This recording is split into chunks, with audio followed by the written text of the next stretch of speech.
Next topic है nature and nurture controversy regarding intelligence. Nature and nurture के बारे में हमने बहुत बार बात की है। नेचर में ये चीज़ बोली जाती है कि जो भी हमारी पर्सनालिटी के अंदर जो भी चीज़ें हैं, हमारी पर्सनालिटी है, हमारी इंटेलिजेंस है, वो सारी चीज़ें हमारे जेनेटिक्स की जीन्स की वजह से हमें हेरिडिटी में मिली है, हमारे पेरेंट्स से मिली है, एंसेस्टर्स से मिली है। नर्चर में ये बोला जाता है कि एनवायरनमेंट से फ़र्क आ जाता है। जो भी चीज़ें हमें जेनेटिक्स में जीन्स में मिलती हैं वो चीज़ें एनवायरनमेंट बदल देती हैं। तो यही चीज़ इंटेलिजेंस पे कैसे इफेक्ट करती है उस बारे में बात कर रहे हैं यहाँ पे। तो यहाँ पे ये बोल रहे हैं कि जो लोग इंटेलिजेंट होते हैं, जिनको हम बोलते हैं बहुत स्मार्ट लोग हैं, इंटेलिजेंट हैं, क्या वो उनके जीन्स में ही होता है कि क्या उनके एनवायरनमेंट से वो चीज़ उन्हें मिलती है। तो ये इस चीज़ के बारे में डिस्कस करेंगे यहाँ पे। और जब भी नेचर और नर्चर कंट्रोवर्सी की बात होती है तो ट्विन स्टडीज़ के बारे में बात होती है। हमेशा ही हमने देखा है ट्विन्स के ऊपर स्टडी करी जाती है, क्योंकि ट्विन्स में ही ऐसा होता है कि उन दोनों के जीन्स जो होते हैं, जेनेटिक करेक्टरिस्टिक्स जो होते हैं वो सिमिलर होते हैं। तो इसलिए उन्हीं के ऊपर स्टडी करी जाती है नेचर वर्सेस नर्चर की जब भी डिस्कशन होती है। तो यहाँ पे इन्होंने क्या चीज स्टडी करी है। एक तो इन्होंने आइडेंटिकल ट्विन्स लिए हैं। आइडेंटिकल ट्विन्स मतलब जो एक ही एग से, फर्टिलाइज एग से जो है एक ही एग डिवाइड होता है और उसी से दो ह्यूमन बींग्स बनते हैं, यानी कि उनका जेनेटिक मटेरियल एकदम ही डुप्लीकेट होता है। तो उनके इंटेलिजेंस में अगर फर्क आ रहा है तो इसका मतलब जीन्स का जो इफेक्ट है वो उतना नहीं है जितना एनवायरनमेंट का है। और अगर उनकी इंटेलिजेंस एकदम सिमिलर है तो दैट मीन्स जीन्स की वजह से है, क्योंकि उनका जेनेटिक इनहेरिटेंस एकदम सेम है। तो उसका क्या मतलब है कि इंटेलिजेंस लेवल भी सेम होना चाहिए, बिल्कुल स्कोर्स बिल्कुल सेम होने चाहिए। लेकिन अगर उसमें फर्क आता है तो इसका मतलब ये हुआ कि एनवायरनमेंट का भी कुछ असर हुआ है उसके अंदर। So any difference between them on a certain trade should be caused by environmental factor, क्योंकि अब यहाँ पे एक फैक्टर तो कंट्रोल में है, जेनेटिक फैक्टर, वो तो दोनों का सेम है। लेकिन अगर डिफरेंसेस आ रहे हैं तो फिर इसका मतलब एनवायरनमेंट का असर हो रहा है। तो ये जो यहाँ पे इन्होंने दिखाया हुआ है ग्राफ, ये आइडेंटिकल ट्विन्स हैं जो एक साथ पले बड़े हैं, एक ही जगह पे, एक ही घर में। ठीक है, आइडेंटिकल ट्विन्स टुगेदर मतलब एक ही जगह पे एक ही घर में पले हैं। उनकी इंटेलिजेंस, दोनों की आपस में इंटेलिजेंस का स्कोर देखो कितना आ रहा है, ये यहाँ पे आ रहा है। अगर हम इसको 100% मान के चले तो ये 80% के आसपास आ रहा है, 85 के आसपास या 86 के आसपास। इसका मतलब बाकी का जो परसेंटेज यहाँ रह गया है वो क्यों अलग है। इतनी सिमिलैरिटी है उनके इंटेलिजेंस में, तो बाकी क्यों नहीं है। तो ये इसका मतलब यहाँ पे जो गैप रह गया है, क्योंकि आइडेंटिकल है, एक साथ पले बड़े हैं, जेनेटिक मटेरियल एकदम सेम है, तो इंटेलिजेंस भी सेम होनी चाहिए थी, लेकिन सिमिलैरिटी सिर्फ इतनी है। तो बाकी जो रह गया इसका मतलब यहाँ पे एनवायरनमेंट का भी असर है। और वही अगर ये जो ट्विन्स हैं अगर ये अलग अलग रह रहे हो तो मतलब एक किसी और घर में है, एक किसी और घर में रह रहा है। जैसे कई बार होता है एक अपनी ग्रैंड पेरेंट्स के साथ रह रहा होता है, दो ट्विन्स होते हैं, पेरेंट्स नहीं देख पाते हैं, मदर वर्किंग होती है तो वो अपने दूसरे ट्विन को ग्रैंड पेरेंट्स के पास छोड़ देती है। तो उनके में देखो इंटेलिजेंस का फर्क और ज्यादा बढ़ गया। ये आ गया अब 70% पे, 70% इंटेलिजेंस लेवल सेम है लेकिन 30% डिफरेंट है, क्योंकि एनवायरनमेंट फर्क हो गया। तो पहली चीज तो यहीं से क्लियर हो गई कि जेनेटिक मटेरियल डुप्लीकेट हो अगर, तो भी एनवायरनमेंट का कुछ ना कुछ असर हो ही जाता है। तो जिसका जेनेटिक मटेरियल अलग है उसके में तो ऑब्वियसली एनवायरनमेंट का काफी फर्क आएगा। फिर उसके बाद फेटर्नल ट्विन्स की स्टडी हुई जो एक साथ पले बड़े हैं। फेटर्नल ट्विन्स कौन से होते हैं? जो दो अलग अलग फर्टिलाइज एग से दो सिबलिंग्स होते हैं और वो उनका जेनेटिक मटेरियल अलग अलग होता है, जैसे भाई बहनों का होता है। सिमिलैरिटी होती है क्योंकि पेरेंट्स सेम होते हैं, लेकिन डुप्लीकेट नहीं होता है। और जिनकी शक्लें भी आपस में नहीं मिलती है वो होते हैं फ्रेटर्नल ट्विन्स। उनका इंटेलिजेंस का कोरिलेशन देखो आपस में और कम है, तो ये अराउंड 60% के आसपास कोरिलेटेड है और बाकी 40% जो है वो डिफरेंट है। अब यहाँ पे क्यों, एक तो जेनेटिक मटेरियल भी थोड़ा फर्क हो गया और दूसरा जो एनवायरनमेंट का असर था वो भी ज्यादा हो गया। अब अगर फ्रेटर्नल ट्विन्स अपार्ट रियर हुए हों, मतलब कि एक साथ ना हो, अलग अलग जगह पे हो, तो और ज्यादा फर्क आ जाता है। और ज्यादा, जैसे सिबलिंग्स होते हैं, सिबलिंग्स और फ्रेटर्नल ट्विन्स एक ही बात होगी। सिबलिंग मतलब भाई बहन हो गए या फिर फ्रेटर्नल ट्विन्स हो गए, एक ही जैसी चीज होती है। तो इन दोनों के इंटेलिजेंस लेवल में सिर्फ 60% का ही कोरिलेशन होता है। लेकिन अगर वो दूर दूर रहे तो देखो इंटेलिजेंस लेवल और कम कोरिलेट हो जाती है। क्यों? क्योंकि जेनेटिक मटेरियल में इतनी सिमिलैरिटी नहीं थी, लेकिन एनवायरनमेंट में इतना डिफरेंस था कि इंटेलिजेंस का कोरिलेशन बहुत कम आया है। तो यहाँ पे ये चीज दिखाने की कोशिश की गई है कि जेनेटिक मटेरियल चाहे कितना भी असर करे, एनवायरनमेंट भी बहुत ज्यादा कई बार डोमिनेट हो जाता है लोगों की पर्सनालिटी ट्रेट्स को चेंज करने में। तो इंटेलिजेंस भी एक तरह का पर्सनालिटी ट्रेट ही है, तो उसमें भी एनवायरनमेंट का काफी फर्क पड़ता है। तो इसमें अब देख लेते हैं ये क्या लिखा हुआ है इन्होंने फिगर 7.5 के बारे में। तो यहाँ पे लिखा है figure 7.5 correlation between IQ scores of person with various relationship. तो ये कोरिलेशन है आईक्यू स्कोर का उन लोगों का जिनका आपस में कुछ रिलेशन है। तो in the graph on the left side the degree of genetic relatedness seem to determine the agreement between IQ score of the various comparisons. तो जैसे यहाँ पे इन्होंने आइडेंटिकल ट्विंस लिए हैं, फ्रेटर्नल ट्विंस लिए हैं, फिर बायोलॉजिकल सिबलिंग्स लिए हैं, भाई बहन होते हैं जो आपस में, अनरिलेटेड इंडिविजुअल मतलब जिनका कोई रिलेशन नहीं होता, biological parents and children together, parents का और बच्चों का आपस में इंटेलिजेंस में क्या कोरिलेशन है, और ये भी उतना ही आ रहा है जितना आइडेंटिकल ट्विंस का आ रहा था, adoptive parents and children together, और जो अडॉप्ट करते हैं। तो identical twins who share 100% of their genes, identical twins जो लोग अपना 100% ऑफ द जीन्स शेयर करते हैं, are more similar in IQ than fraternal twins. तो उनका आईक्यू देखो ज्यादा सिमिलर है, 80% सिमिलर है देन फ्रेटर्नल ट्विंस जो उनका जेनेटिक मटेरियल अलग अलग हो जाता है, 50% शेयर करते हैं। अब ये मान के चलो कि इनका जेनेटिक मटेरियल 50% शेयर होता है और इनका 100% शेयर होता है, तो इसलिए इनकी इंटेलिजेंस कोरिलेशन आपस में ज्यादा मैच कर रहे हैं इंटेलिजेंस का आईक्यू का स्कोर, और इनका थोड़ा सा आपस में कम मैच करता है आईक्यू का स्कोर। वो सेम एनवायरनमेंट में पले हैं तो भी।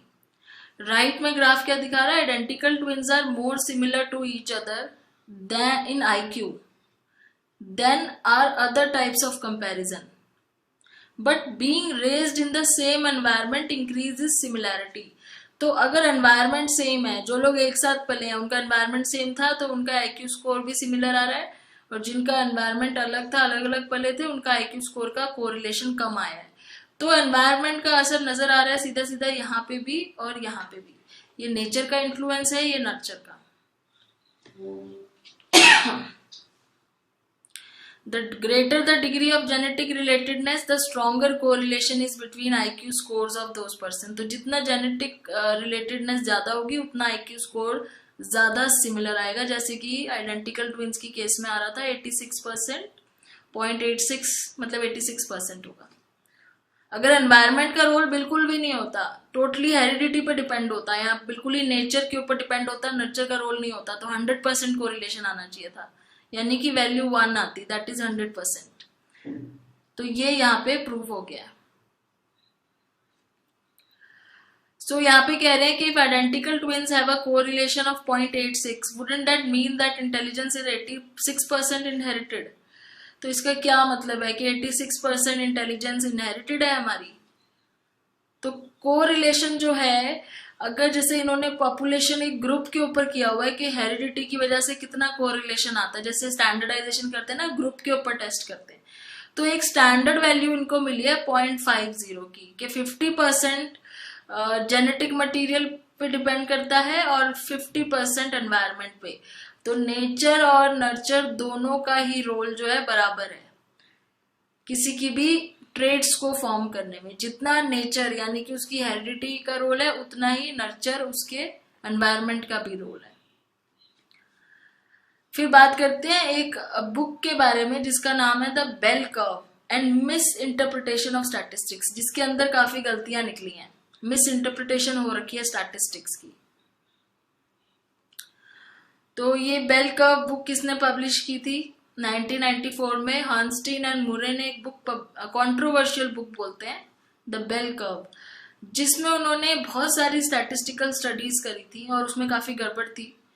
और उसमें उन्होंने ये क्लेम किया था कि ज्यादातर हमारा आईक्यू इनहेरिटेड होता है, मतलब एनवायरनमेंट से कोई फर्क नहीं पड़ता है, ज्यादातर हमारा जो आईक्यू है वो इनहेरिटेड होता है।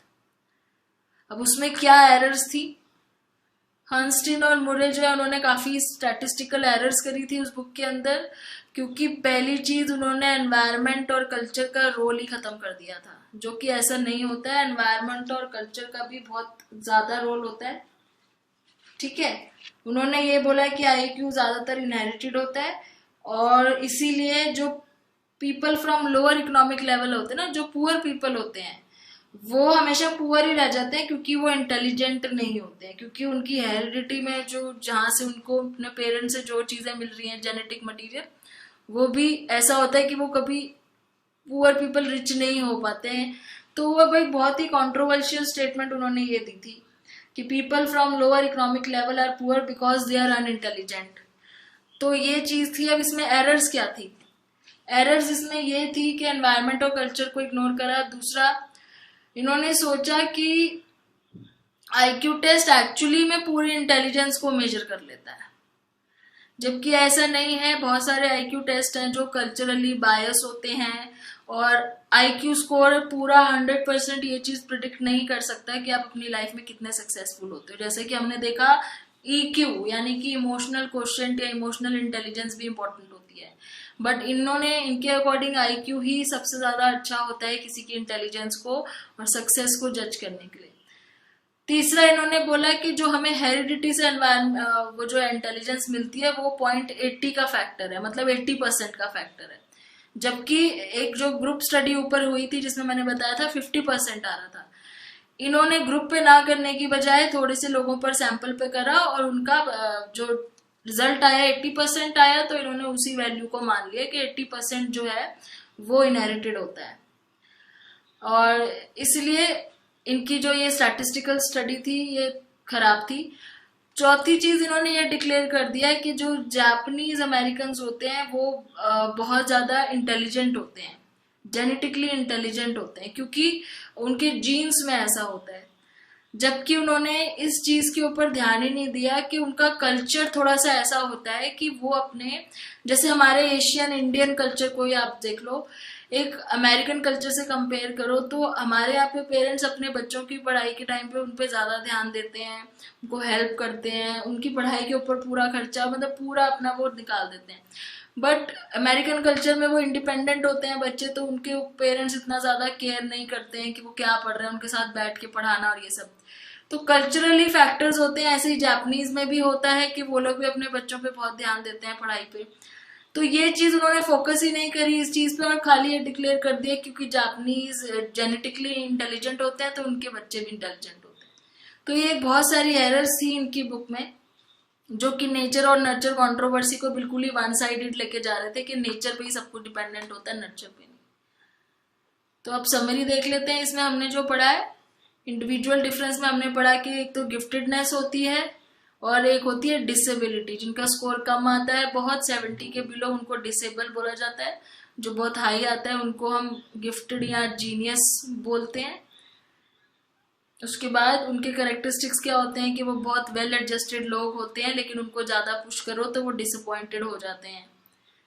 और डिसेबल में हमने क्या पढ़ा था कि क्लासिफिकेशन होती है माइल्ड, मॉडरेट, सीवियर, प्रोफाउंड।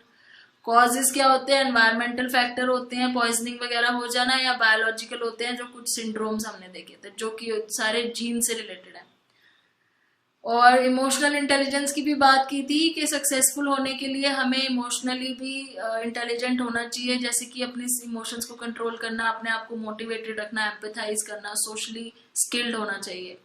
फिर नेचर और नर्चर कंट्रोवर्सी के बारे में बात की, और उसमें आइडेंटिकल ट्विंस का देखा कि आपस में जो कोरिलेशन आ रहा है इंटेलिजेंस का वो 86% है, और एनवायरनमेंट का रोल भी होता है, अदरवाइज वो 100% आता। और यहाँ पे हेरिटेबिलिटी की बात की थी कि इन जनरल ये देखा गया है पूरी ग्रुप स्टडी करके कि 50% जो है वो इनहेरिटेड होती है इंटेलिजेंस, और 50% एनवायरनमेंट पे डिपेंड होती है। अब ये वीडियो खत्म करने से पहले इस क्विज को भी डिस्कस कर लेते हैं। तो पहला क्वेश्चन है इस क्विज में, black is 35 years old but his cognitive abilities have never gone beyond the level of second grade child. Blake would be classified with an intellectual disability dash। अच्छा, हमने जो क्लासिफिकेशन पढ़ी थी उसमें हमने सेकंड ग्रेड चाइल्ड का क्या पढ़ा था, जिसका लेवल सेकंड ग्रेड चाइल्ड का ही होता है। तो ये कह रहे हैं कि 35 years old है, लेकिन इसकी एबिलिटी सिर्फ एक सेकंड ग्रेड चाइल्ड तक की है। तो इसको माइल्डली बोला जाएगा, सीवियरली, मॉडरेटली के प्रोफाउंडली। तो इसको देखने के लिए एक बार हम टेबल पे चलते हैं दोबारा, जो हमने ऊपर टेबल देखा था जिसमें क्लासिफाई किया हुआ था।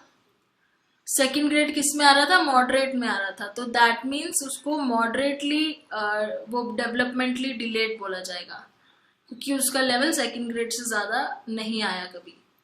तो इसका आंसर हो गया मॉडरेटली। सेकंड है a male with defective chromosome leading to a severe protein deficiency and poor brain development suffers from. Okay, यहाँ पे इन्होंने एक उसको समझाया हुआ है, जो हमने ऊपर प्रॉब्लम्स पढ़ी थी, रीजंस पढ़े थे कि किस वजह से वो होता है, जो इंटेलेक्चुअल डिसेबिलिटी होती है। तो यहाँ पे जो इन्होंने डिस्क्राइब किया हुआ है कि जिसके क्रोमोसोम में प्रॉब्लम होती है और डेफिशिएंसी होती है प्रोटीन की और ब्रेन की डेवलपमेंट नहीं होती है, तो वो कौन सा सिंड्रोम होता है? Fragile x syndrome. Elizabeth was tested in grade school and was found to have an IQ of 134. तो इसका इंटेलिजेंस लेवल क्या होगा? 134 है, दैट मीन्स 130 से ऊपर आ रहा है लेकिन 140 से नीचे है, तो ये गिफ्टेड में आएगा। 140 से ऊपर होता तो जीनियस में आता। उसके बाद है which of the following statements about the successful termite in Terman and Odean study is not true. तो जो टर्मन का लॉन्गिट्यूडनल स्टडी के बारे में हमने पढ़ा था, टर्माइट्स के ऊपर कौन सी स्टेटमेंट उसके बारे में ट्रू नहीं है? The successful man earned more money, ये तो ट्रू स्टेटमेंट है, उन्होंने वो सक्सेसफुल थे। Successful man were more likely to be divorce, तो ऐसा तो कहीं कुछ लिखा ही नहीं हुआ था उनकी स्टडी में, तो ये बिल्कुल आंसर इसका यही होगा क्योंकि ये स्टेटमेंट गलत है। The successful men were less healthy. Oh sorry, the unsuccessful men were less healthy. ये स्टेटमेंट ठीक है क्योंकि उन्होंने बोला था जो सक्सेसफुल थे वो ज्यादा हेल्दी थे। और unsuccessful man held jobs of lower Prestige, ये भी ठीक कह सकते हैं कि जो ज्यादा सक्सेसफुल थे वो ज्यादा अच्छी जॉब्स कर रहे थे। तो बी स्टेटमेंट टोटली गलत आ रही है कि वो डिवोर्स से रिलेटेड जो बात उसमें थी नहीं। फिर है क्वेश्चन नंबर 5, बेल कर्व जो बुक के बारे में हमने बात की थी, उनकी फॉलोइंग आर कंसीडर एरर्स, कौन सी इसमें से एरर नहीं है? All of the following are considered errors by the author of bell curve except, इसमें से कौन सी एक है जो एरर नहीं है? Author assume that IQ test are good measure of intelligence, ये एरर थी, उन्होंने सोचा था IQ टेस्ट मेजर करते हैं इंटेलिजेंस बहुत अच्छे से, ये उनकी एरर थी। Others found a correlation between race and IQ and not race and intelligence, उन्होंने रेस और IQ जैसे जापानीज लोगों की बात की थी, तो जापानीज एक रेस हो गई, तो उनके बीच में कोरिलेशन निकाला था, ये भी एक बहुत बड़ा उनका एरर था। Other assumed that intelligence was heavily influenced by genetics, ये भी उनकी बहुत बड़ी एरर थी कि उन्होंने सोचा था जेनेटिक्स से इंटेलिजेंस इन्फ्लुएंस होती है। Others assumed that heritability applied only to differences within groups of people, तो यहाँ पे ये बोल रहे हैं कि उन्होंने ये सोचा कि हेरिटेबिलिटी ग्रुप ऑफ पीपल के ऊपर अप्लाई होती है, जबकि ये एरर नहीं है। उल्टा उन्होंने क्या किया था, ग्रुप ऑफ पीपल पे हेरिटेबिलिटी टेस्ट करी नहीं थी, उन्होंने कुछ लोगों पे टेस्ट करी इंडिविजुअली और उसको 80% बोल दिया था, जो कि 50% आता अगर वो ग्रुप ऑफ पीपल पे अप्लाई करते। तो ये एरर उन्होंने करी ही नहीं थी, ये एरर नहीं है एक्चुअली, ये करेक्ट था, अगर वो यूज करते तो उनका रिजल्ट करेक्ट आता। तो अब इसके बाद नेक्स्ट वीडियो में हम लैंग्वेज से स्टार्ट करेंगे, तो इसको यहीं खत्म कर रही हूँ मैं। Thanks for watching.